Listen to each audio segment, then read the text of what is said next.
मोनसे गोजोनथाव रादाब लाइमोनफोरनि थाखाय लानानै फैदों मोनसे गोजोनथाव रादाब चिरांनि बेंटलाव the look unisex salon and academy बेखेवदों।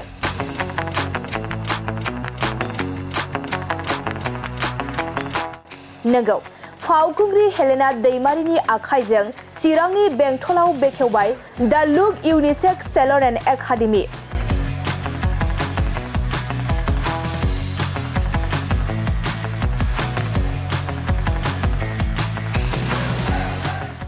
दासान्दि समाजाव सोलिदों यूनिसेक्स सैलून एबा पार्लारनि दोहौ आरो बेनो दानि मुगानि सुबुंफोरनि मोनसे लाइफस्टाइल।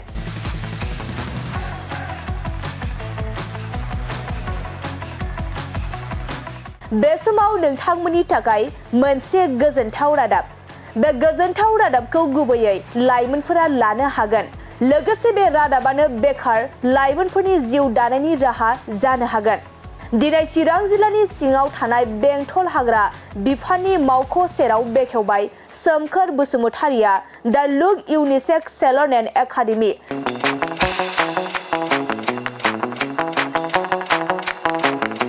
जाय एकाडेमियाव गोसो गुदुं लाइमोनफोरा सोलोंनो हागोन खानाय सिननाय, महर फोसाबनाय बायदि सोलोंथाइफोरखौ। मख'नो गोनांदि दिनै बे एकाडेमिखौनो बेखेवना होयो मुंदांखा फावखुंग्रि हेलेना दैमारिया। जोबोद गोजोननाय मोनदों। बेंटलाव फैदों आङो दिनै नैबे दा लुक यूनिसेक्स साल'न एन्ड एकाडेमी। जोंहा बिथां सोमखोर बसुमतारिनि जि इनिशिएटिभ, बिथाङा बयनिबो थाखाय मोनसे एकाडेमी खुलिनानै होदों। जोङो पार्लारखौ जेरावबो नुनो मोनो, साल'खौ जेरावबो नुनो मोनो, नाथाय बेबायदि एसे गामि ओनसोलाव बेबायदि एकाडेमी मोनसे खुलिनानै गासैबो जाय गोसो बिथांमोना गोसो गुदुङै बे कर्सखौ लानो गोसो बा सोलोंनो लुगैनानै दङ, बिथांमोना गोबां गोजान गोजान जायगायाव थांनानै बे कर्सखौ लाहैनो गोनां जायो। नाथाय बे गावनि जायगायावनो सोमखोर बिथाङा दिनै गावबा गावनि जायगायावनो थानानै मोजां मोनसे सोलोंथाइ पार्लारनि बा मेकआपनि जिथु एकाडेमी दिनै खुलिनानै होदों। बिथाङा जोबोद मोजां इनिशिएटिभ मोनसे लादों आरो गोबाङानो एसे हेल्प जागोन बेजों। मानो होनोबा दा बेबायदि गोजानाव थांलायनांला, खाथियावनो दं जेला खाथियावनो फैनानै बे इनस्टिट्यूटआव फैनानै एनरल खालामफैनो हागोन आरो कर्स लानो हागोन। बिनि अनगायैबो बेवहाय मोनसे मोजां फेसिलिटिनि यूनिसेक्स सैलून मोनसे बानायदों।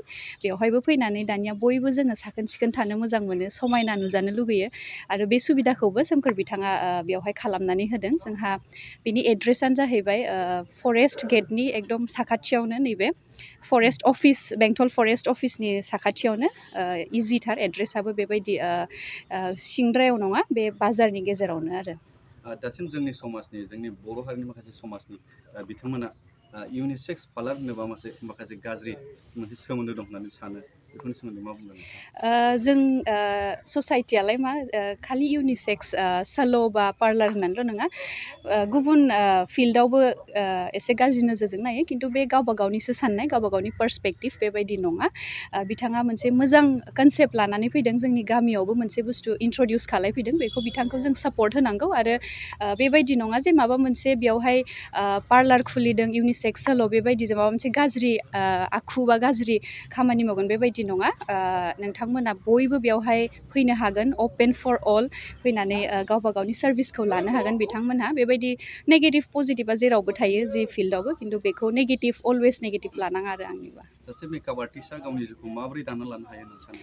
हायो, दानियाथ' फिल्डआ जोबोद गिदिर आरो गोदो जों बांद्राय बिदि जोंखौ मेकआप बा माबा मोनसे जोंनि लाइफ स्टाइलखौ लानानै जों बांद्राय गोसो होआमोन। नाथाय जों बयबो दानिया बिराद मोजाङै थानो लुगैयो, समायना नुजानो लुगैयो। दानिया बे फिल्डआ बिराद गिदिर आरो जों गावनो रियेलाइज खालामो जेब्ला जोङो वेडिं सिजन जा, जेब्ला जोङो पार्टियाव थांनो बा अबावबा थांनो, अब्ला जोङो मालाबा मेकआप आर्टिस्ट नागिरनानै मोना। बे बिथिङाव आं होननो नागिरो जे मेकआप आर्टिस्टआव दानिया जोबोद मोजां, जोंहा प्रफेसनेलि जों बेखौ लानो हायो। जेबो बेबायदि मेकआप आर्टिस्ट जानानै जों जानो हाया, बेबायदि खोथा गैया। लाइमोनफोरखौ मा खावलायगोन दा बेवहाय बे एकाडेमियाव जइन लानानै सोलोंनो? बेनो, बिथाङा गावबो सासे हेयर ड्रेसार आरो बिथाङा गोजान जायगानिफ्राय सोलोंनानै फैनाय।